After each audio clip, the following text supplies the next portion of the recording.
Good morning friends, this is doctor Abhishek Acharya, MD Ayurveda, क्रिया शरीर। आज वैसे तो हम बात करने वाले हैं अपने क्रिया शरीर syllabus point paper 2, that is modern concept of the immunity.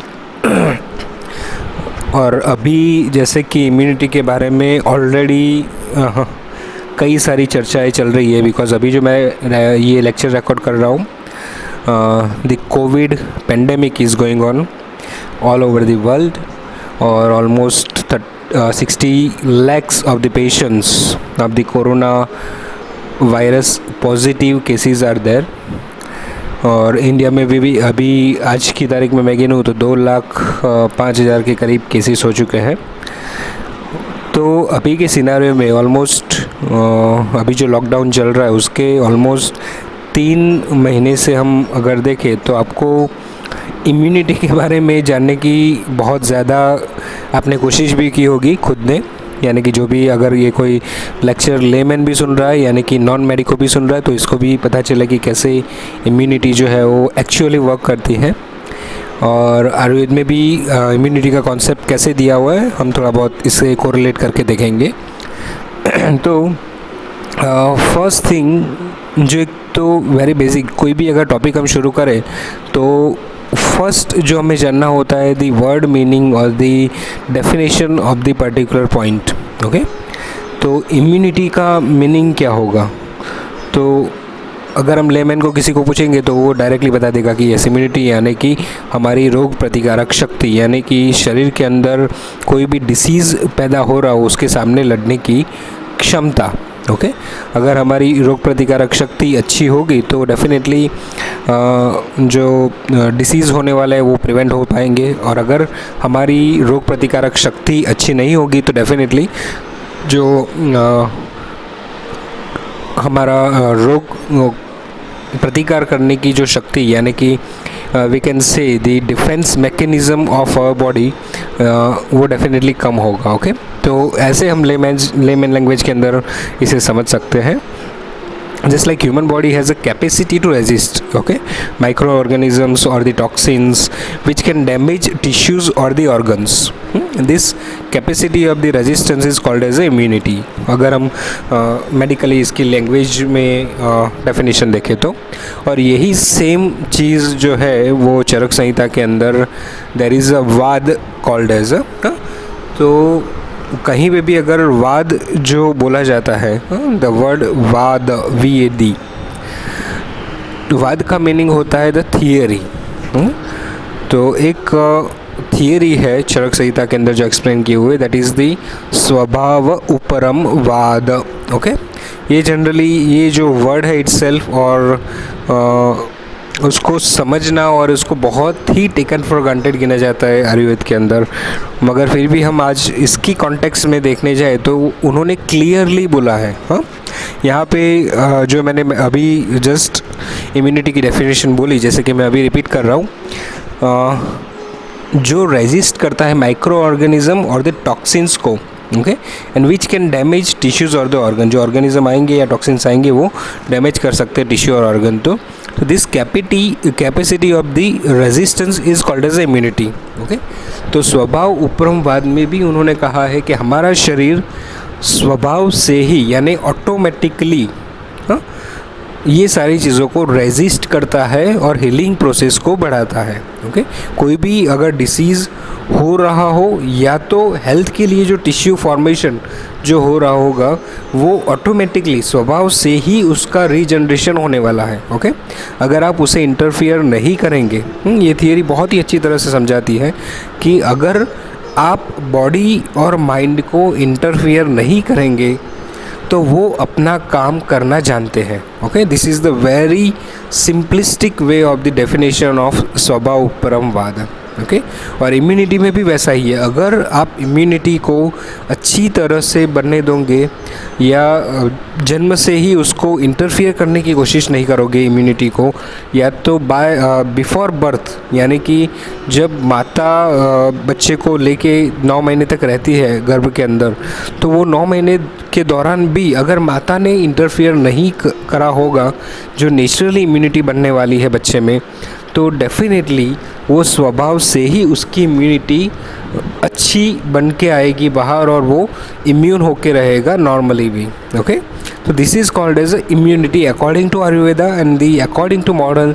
Both are saying the same thing in a different words. Okay, तो अगर ये BMS के स्टूडेंट सुन रहे हैं तो उनको ये ध्यान में रखना है कि स्वभाव उपरम वाद आपको हमेशा याद रखना है, बिकॉज जब भी आप क्लिनिकल प्रैक्टिस करोगे you have to explain this to your patients, how the swabhav upram vad and how your body resists the different type of disease and how it get healed automatically to the any diseases. okay, अगर कोई भी disease हुआ है तो भी शरीर उसको प्रतिकार करने की या उसे ट्रीट करने की, अपने आप से ट्रीट करने की कोशिश करती है, उसको भी हम स्वभाव उपरम बात कहते हैं, जिसे अगेन इन नेचुरोपैथी ये कॉन्सेप्ट पे ही, पूरा स्वभाव उपरमवाद पे ही नेचुरोपैथी साइंस जो है वो टिका हुआ है. ओके, उन्होंने भी सेम चीज़ बोली है कि हमारे शरीर के अंदर ऐसी जीवनीय शक्ति यानी कि वाइटल फोर्स जो है वो काम करता है शरीर को टिकाने के लिए, शरीर को हेल्दी रखने के लिए, वो ऑटोमेटिकली शरीर को रिपेयर करता है. तो ऐसी थियरी के ऊपर पूरा नेचुरोपैथी जो है वो बना हुआ है. ओके, तो आयुर्वेद में एक छोटा सा कॉन्सेप्ट जो है वो वहाँ पे आपको कंप्लीटली एक्सप्लेन करता है. तो don't interfere your body and the mind. Okay, जो नॉर्मली यानी कि फिजियोलॉजिकल एक्शन जो बॉडी के अंदर हो रही है, अगर उसे हम बार बार इंटरफियर करते रहेंगे तो डेफिनेटली हमारी इम्यूनिटी जो है वो कम हो जाएगी. Okay, according to modern science now we are going for the classification of the immunity. There is actually three types of immunity. That is the innate immunity, second is acquired immunity and artificial immunity. Okay, तीन immunity जो है वो उन्होंने explain की है. First one innate immunity, innate यानी कि INNATE. Okay, innate immunity. It is a non-specific resistance of the body. Okay, non-specific resistance of the body to the microorganism. Okay, तो innate immunity यानी कि just like our saliva or the hydrochloric acid of the stomach, our skin, तो ये जो protector है यानी कि अगर आप कुछ खाते हो, अगर इसके अंदर कोई बैक्टीरियाज वगैरह रहेगा तो हाइड्रोक्लोरिक एसिड जो है हमारे स्टमक के अंदर वो ऑटोमेटिकली उसे डाइजेस्ट करके मार देगा. इसे कहते हैं इनेट इम्यूनिटी, यानी कि इनबिल्ट जो रहता है. हमारी स्किन जो है वो हमारे पूरे शरीर को कवर करती है. ओके, तो वहाँ पे वो इटसेल्फ वो इम्यूनिटी के तौर पे रिएक्ट करती है कि कोई भी माइनर बैक्टीरियल चीज़ या वायरल चीज़ जो है वो स्किन को क्रॉस नहीं कर पाता. Okay, that's called as a innate immunity. Eyelids जैसे ही कुछ अगर आँख के अंदर जाने की कोशिश करता है तो आईलिड्स जो है वो बंद हो जाती है, तो वैसे ही उसको प्रिवेंट करने की कोशिश करा जाता है. तो शरीर के अंदर कोई भी चीज़ अंदर जाने की कोशिश करती है जो माइक्रो ऑर्गेनिज्म हो या जो आगे जाके डिसीज़ क्रिएट कर सकते हो, तो नेचुरली जो ऐसी चीज़ें बनाई हुई है द वॉल लाइक, ऐसी वॉल जो रहती है दीवार जिससे पार कर पाना थोड़ा सा मुश्किल होता है, तो उस वॉल को बोला जाता है innate immunity. Okay, then second is a phagocytosis, यानी कि वाइट ब्लड सेल्स जो रहते हैं वो भी अगर ब्लड में कोई ऑर्गेनिज्म चला गया तो फैगोसाइटिस वे पे वाइट ब्लड सेल्स भी उसे किल कर देंगे. Okay, mucus traps microbes in the GI tract. तो GI ट्रैक्ट के अंदर जो म्यूकस जो रिलीज़ होता है तो उसमें भी ये ट्रैप हो जाते हैं. Then the GI tract can survive. Same as in the respiratory tract also. तो रेस्पिरेटरी ट्रैक्ट का अगर कोई भी हमें तकलीफ़ होती है, उसका इन्फेक्शन शुरू होता है, तो हमारे अगर आप नॉर्मली भी उससे सिम्टोमेटिकली देखें तो खांसी नॉर्मली आती है. खांसी is the main symptom, cardinal symptom we can say. तो उसमें जो कफ बाहर निकलता है तो उसमें ज़्यादातर जो एक्स्ट्रा बैक्टीरियाज या तो जो फैगोसाइटिक वे पे जो डिस्ट्रॉय हो चुके होंगे बैक्टीरिया, उसको बाहर निकालने के लिए जो म्यूकस है वो फॉर्म होता है, एक्स्ट्रा म्यूकस. ओके, और वो खांसी के थ्रू जो है वो बाहर निकालने के लिए प्रोड्यूस किया जाता है. और इसीलिए खांसी is a reflex action of the throughout the something like cough और दी म्यूकस और the microorganism. Okay, it's a reflex action. तो वैसे हम जान सकते हैं. Then the hairs in the nose. Okay, nose के अंदर जो हेयर्स है वो भी उसे फिल्टर करते हैं जो भी डस्ट या माइक्रोब्स जाते हैं नोज़ के अंदर. Then saliva, already I am just told you. Then acid in the stomach also I am told you. The lacrimal fluid, okay, in the eyes. वो भी जो रहती है, यानी कि हमारे जो आंसू रहते हैं, हाँ, जो नॉर्मल लैंग्वेज में हम जिसे बोलते हैं, तो लैक्रिमल ग्लैंड में से जो सिक्रीट होता है, हाँ, उसको हम आंसू के तौर पे जानते हैं। मगर ऐसे सिक्रीशन जो है आइज़ के ऊपर कंटिन्यूसली होता रहता है, ओके, उसे वेट करने के लिए, गीला रखने के लिए। मगर ये दूसरा भी काम करता है, जैसे कि अगर कोई भी डस्ट है, ऑर्गेनिज्म जो आ रही होगी आँखों के ऊपर, तो वो इस लिक्विड के थ्रू वहाँ पे रुक जाएगा और उसके थ्रू वो बाहर निकल जाएगा। आई थिंक आपने कभी कभी एक्सपीरियंस भी किया होगा कि आपके आँख में अगर कोई डस्ट चला गया तो जो आँख में से पानी निकलने की प्रोसेस है बहुत ज़्यादा इंटेंस हो जाती है, ओके, क्योंकि उसे पता है कि मुझे डाइल्यूट करके या मुझे थोड़ा सा गीला करके उसे बाहर निकालना है। तो क्वांटिटी वाइज अगर वो इंक्रीज़ हो जाएगा तो वो बह के बाहर निकल जाएगा, ओके। तो दिस इज़ सिंपलिस्टिक वे में हमें ऐसे समझना है। Then some chemical compounds in the blood attack organism and the destroys them. Chemical compound जो होते हैं जस्ट लाइक कि लाइसोसोम, लाइसोजाइम्स जो है, it attacks the bacteria and destroy them. Complement complex, okay, it is the group of 20 proteins present in the blood and they destroys the bacteria. Then properdin work with the complement protein complex जो है वो। Then interferons protects the uninfected host cell from the viral infection, okay. तो this is the basic thing जो innate immunity के अंदर आती है। इसके अंदर भी अगेन आगे हम देखने जाए तो there is a different type of immunity, that is one is a cellular immunity and the second one is a humoral immunity, okay. Cellular immunity जो है वो वाइट ब्लड सेल्स यानी कि ल्यूकोसाइट्स के अंदर टी सेल इम्यूनिटी भी कही जाती है, और ह्यूमरल इम्यूनिटी को बी सेल इम्यूनिटी भी कही जाती है। तो आप CTNHB जो है वो याद रखें, इसको याद रखने के लिए CTNHB, सेल्युलर यानी टी सेल एंड ह्यूमरल यानी B cell, okay. lymph nodes filter the lymph and foreign bodies. Tonsil and spleen produces the lymphocyte and the antibodies, okay. तो ये दो चीज़ है वो टॉन्सिल एंड स्प्लीन अल्टीमेटली हमारे immunity के लिए काम करते हैं और वो प्रोड्यूस करते हैं सर्टेन सेल्स और एंटीबॉडीज़ को। और इसीलिए एक मैं हमेशा बात कहना चाहता हूँ कि हमारे नस्ल में से जो भी, यानी कि नोज़ में से जो भी एयर हम लेते हैं वहाँ पे एक अगेन जो पार्ट रहता है वो हेयर्स तो है ही जो नोज़ में रहते हैं, मगर इसके अलावा जो मुख से यानी कि माउथ से जो भी हम कंज्यूम करते हैं तो ये टॉन्सिल्स जो है वो गेट कीपर के तौर पे काम करते हैं, ओके। तो वहाँ पे वो काफ़ी सारी चीज़ें प्रिवेंट करते हैं और उसको आगे ले जाना जो है वो बंद हो जाता है, यानी कि माइक्रो ऑर्गेनिजम्स जो एक्स्ट्रा होते हैं वो वहाँ पे रुक जाते हैं। मगर nowadays there is a practice called as a tonsillectomy, okay. अगर बहुत ज़्यादा इन्फेक्शंस बार बार लगता है, यानी कि ऑलरेडी बहुत ज़्यादा कम मात्रा में इम्यूनिटी है और टॉन्सिलाइटिस बार बार हो जाता है, तो उसकी वजह से doctor suggest the tonsillectomy, okay. But I can say being an Ayurvedic doctor we have to try the infection treatment by the Ayurvedic perspective. तो उसकी वजह से ये जो टॉन्सिलेक्टॉमी का प्रोसीजर है वो हम रोक सकते हैं। बहुत ज़्यादा इमरजेंसी हो तो ही उसका ऑपरेशन करवा जाना चाहिए, नहीं तो फिर बार बार अगर एक बार टॉन्सिलेक्टॉमी करवा लिया तो डेफिनेटली आगे जाके, जैसे मैंने अभी तक जितने आर्टिकल्स है ऐसे स्टेटिस्टिक्स पढ़े हैं, उसमें ऐसा देखा गया है कि टॉन्सिलेक्टॉमी अगर कराया जाता है तो there is chances to increase in the lungs disease, okay.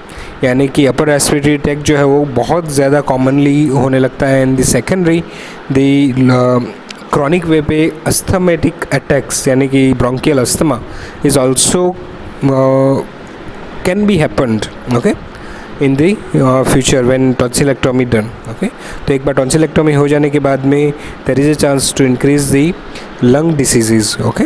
तो ये बात थोड़ा सा ध्यान में रखना है। Then in the activated T lymphocytes are produced in the cellular immunity. Just have to know that activated T lymphocytes, okay, वही टी सेल इम्यूनिटी के अंदर काम में आते हैं। तो यहाँ पे आपको क्लियर रखना है कि नॉन एक्टिवेटेड टी लिम्फोसाइट्स जो है वो काम में नहीं आते, एक्टिवेटेड टी लिम्फोसाइट्स है वही यहाँ पे टी सेल इम्यूनिटी के अंदर काम में आता है। Then the humoral immunity, the antibodies are formed against the specific antigen. This type of immunity called as a B cell immunity. Okay, यानी कि ह्यूमरल इम्यूनिटी जो है वो एंटीबॉडीज़ से काम करती है, और टी सेल इम्यूनिटी यानी कि सेलुलर इम्यूनिटी है वो डायरेक्टली सेल के थ्रू काम में करती है. ओके, तो cell and the antigen process, ये दोनों आपको डिफ्रेंशिएट करना है. जैसे अगेन हमने यहाँ पे बात करी सेल्यूलर इम्यूनिटी जो है वो, in cellular immunity specially sensitized T lymphocytes are formed. In embryonic life, T lymphocytes are pre-processed in the thymus gland, hence called as a T lymphocytes. Because वो अगेन प्रोसेस होते हैं तो thymus gland के अंदर process होना उनका होता है, तो उसी वजह से उनका नाम जो है वो टी लिम्फोसाइट पड़ा है. तो ये आपको याद रखना है for the students, first year students. T lymphocytes are then migrated to the lymphoid tissue. T lymphocytes come in contact with the antigen. Large number of activated T cells are released in the blood through lymph. Okay, T cells are classified into three major groups, that is helper T cell, cytotoxic T cell and suppressor T cell. All three types of the cells are required for the cellular immunity system. ये हमें ध्यान में रखना है. सिर्फ एक ही T cell जो है वो काम में नहीं आएगा. तीनों टी सेल यानी कि helper, cytotoxic and suppressor T cells are there in the cellular immunity. तो हेल्पर इट्स जो नाम से ही हमें पता चलता है कि वो हेल्प करता है दूसरे सेल्स को, यानी कि साइटोटॉक्सिक सेल को वो हेल्प करेगा, वो डायरेक्टली अटैक नहीं करेगा एंटीजन के ऊपर. साइटोटॉक्सिक टी सेल जो है वो डायरेक्टली अटैक करेगा एंड फैगोसाइटिक वे पे उसको डिस्ट्रॉय कर देगा. And the suppressor T cell जो है वो उसे अनकॉन्शियस कर देते हैं. जो भी एंटीबॉडीज़, माइक्रो एंटीजेंस तो माइक्रो ऑर्गेनिजम्स जो भी आते हैं उनको अनकॉन्शियस कर देता है, और उसके थ्रू फिर उसको शरीर से बाहर निकालने की कोशिश करता है, या तो फिर उसे साइटोटॉक्सिक टी सेल के पास भेज देता है. तो ये तीनों टी सेल जो है वो it's very necessary but in a activated form. Then second जो अभी बात की हमने ह्यूमरल इम्यूनिटी की, तो in humoral immunity antibodies are formed by the B lymphocytes. Okay, cell B, ये याद रखना है, B lymphocytes against the antigen. तो फर्स्ट वन इज AGS यानी कि antigens. Antigen is a chemical substance when enters the body cause body to produce specific antibodies by the B lymphocytes. Okay, तो एक ऐसा केमिकल है जो B lymphocyte produce करने के लिए उसे स्टिमुलेट किया जाता है. देन ABS यानी कि एंटीबॉडीज़ किसे कहा जाएगा, तो antibodies is a protein, antibody is a protein produced by the B lymphocytes. Each antibody is a specific for a particular antigen. Okay, antibodies belongs to a group of protein called as a globulin. So the antibodies are called as a immunoglobulin यानी IG. Okay, IG form आपने specially students और lemon ने भी अगर laboratory taste different करवाए होंगे future में, या सॉरी पास्ट के अंदर, या किसी के रिपोर्ट्स देखे होंगे, तो there is this different type of IGs are tested in the laboratories. okay, तो एंटीजन जो है वो केमिकल है जो एंटीबॉडी पैदा करने के लिए बी लिम्फोसाइट को ट्रिगर करता है. जस्ट इस सिंपल वे में हमें समझना है एंटीजन एंड एंटीबॉडी. तो एंटीजन क्या होगा, एंटीबॉडी को पैदा करने के लिए बी लिम्फोसाइट को ट्रिगरेशन करने वाला केमिकल. ओके, एंड एंटीबॉडीज़ क्या होगी, तो बी लिम्फोसाइट एंटीजन के रिफ्लेक्स एक्शन के लिए जो प्रोटीन सिक्रीट करती है, प्रोटीन प्रोड्यूस करती है, उसे क्या कहा जाता है, एंटीबॉडी. ओके, तो ये दोनों चीज़ें ध्यान में रखें. और कहीं पे भी आपको ग्लोब्यूलिन ऐसा जो है वर्ड मिलता है तो मेजरली हमारे इम्यूनिटी के साथ में कोरिलेट होता है. और globulin again is a protein part. Okay, तो protein intake is very necessary for the immunity buildup. Okay, तो ये ध्यान में रखें कि इम्यूनिटी के लिए protein is the finest thing जो हमें चाहिए होता है. Okay, then types of the IG यानी कि immunoglobulin. First one IgG, second IgA, third IgM, fourth IgD and fifth is IgE. Okay, यानी GAMDE. गुजराती में अगर इसे याद रखने के लिए अगर आप ध्यान में रखें तो कॉल्ड एज ए गामड़े। जैसे गुजराती में बोलते हैं कि मारे गामड़े जવું છે, the always the native place is a गाँव इन गुजरात वी कैन से। तो गामड़े तो GAMDE इट्स इम्यूनोग्लोबुलिन सूत्र we can utilize for the remember purpose in the examination. Chemical structure of the each antibody is a different. Okay, you have to remember this. Each antibodies are different in a chemical structure. IgG antibodies are the most numerous antibodies, and a normal person has 75% IgG. Okay, तो ये 5 में से जितने भी ज़्यादा अगर हम comparatively करें तो 75% सिर्फ IgG जो है वो, यानी कि इम्यूनोग्लोबुलिन G जो है वो सबसे ज़्यादा मात्रा में रहता है। और IgG enhances the phagocytosis. IgE antibodies are active in the allergic response. Okay, तो एलर्जिक रिस्पॉन्स यानी कि अचानक से आपका कुछ खाया और शरीर के अंदर खुजली चालू हो गई, तो वो itching is called as allergic reaction of certain food, certain chemical. तो इन केस अगर हमारी इम्यूनिटी बहुत ही लो होगी तो ऐसे एलर्जिक रिएक्शंस जो है वो बार बार होते रहते हैं। इसे दूसरी भाषा में अगर हम बोले, दूसरी भाषा नहीं मगर ऐसे अगर क्रॉनिक लेवल पे इस डिसीज़ का अगर नाम लिया जाए तो called as urticaria. Okay, urticaria also you can say. और स्पेशली जो एलर्जिक होती है केमिकल जस्ट लाइक कि एक्सेस प्रोटीन और तो ऐसे प्रोटीन मॉलिक्यूल जो हमारा शरीर जो है अगर डाइजेस्ट नहीं कर पाता then it may acts as a antigen. Okay, तो specially the protein content of the soybean, protein content of the peanut, ऐसी चीज़ जो होती है, कई बार मिल्क एलर्जी होती है, तो ऐसी फूड कंटेंट से कई बार एलर्जी रिएक्शन निकलने के चांसेस बढ़ जाते हैं। ओके, अगर आपकी इम्यूनिटी लो है तो ये आपको ध्यान में रखना है। आज हम लेक्चर में इतना ही कहेंगे। हमने अभी तक बात की जो है इम्यूनिटी का डेफिनेशन अकॉर्डिंग टू आयुर्वेदा, हमने इम्यूनिटी को स्वभाव उपरमवाद से कोरिलेट किया। देन क्लासिफिकेशन जो है वो अभी तक 3 नाम जैसे हमने बोले थे, init immunity, acquired immunity and the artificial immunity. And अभी हमने जो बात करी इट्स इनेट इम्यूनिटी की बात करी, जिसमें बेसिक इनेट इम्यूनिटी के अंदर स्किन और ये सब आपको याद रखना है। Then ultimately you have to explain the second one. हमने फिर उसके बाद में types of the acquired immunity बात की, यानी कि cellular and the humoral immunity की बात की। And then we are moving for the artificial immunity. In the next lecture we are taking the artificial immunity and the again the long more lectures will come. So thank you so much. This is the part 1 immunity for the BMS student syllabus point. मगर ये lecture ऐसा है जो normal person भी जान सकता है, समझ सकता है। तो thank you so much for this lovely audience and the calmly hearing things. Please share my lectures to your colleagues and subscribe my channel, that is Vedic Ayu Productions. Have a nice day my all dear students and listeners. Take care. Thank you so much.